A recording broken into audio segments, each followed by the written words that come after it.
喜欢。你原来也是这样吗？不是，其实我原来还挺瘦的，但是2年前，然后当时生病了，后面吃了药，然后就突然长胖了。这还是蛮酸涩的一个经历，因为按照那个时候的想法，变胖了就意味着我舞蹈生涯要终结了。没关系，扛过来了是不是？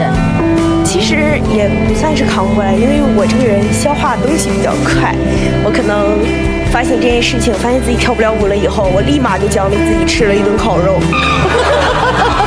说反正我也跳不成舞了。对，但是因为我真的很喜欢拉丁，所以其实那个时候内心特别难过、纠结，有的时候放弃比坚持还要难。但幸好这个时候，石蕊老师出现在了我的生命，所以他的出现给我一种鼓励。他说：“香兰，你跳得很棒的。”我心想，那我既然跳得很棒，我就继续跳下去。自那以后，我几乎每天都泡在练功房里，因为我觉得体育竞技最不缺的就是天才，缺的是无数的眼泪和再来一遍。所以我就一遍一遍的练习，一遍一遍的练习，跳不好就一直练，一直坚持到现在，然后后面慢慢就被大家看到了。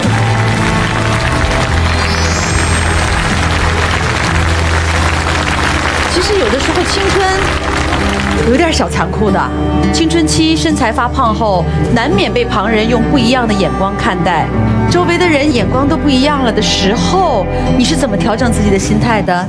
因为我一直相信一句话：否极泰来，物极必反。我都这么倒霉了，肯定会让我幸运一次吧。对，我对生活有一句格言是：如果生活给我重重一拳，我就 QQ 弹弹的躲开。啊，自信的女孩真好，因为生活即使给你扔过来一团泥巴，我们也要把它种出花，是不是？对。女孩子的漂亮从来都不只在她的身材、睫毛、服装、妆容上，而是在她们的自信、强大、独立、细腻，包括她们的眼泪，我都觉得是很珍贵和美的。她内心好强大呀，好强大。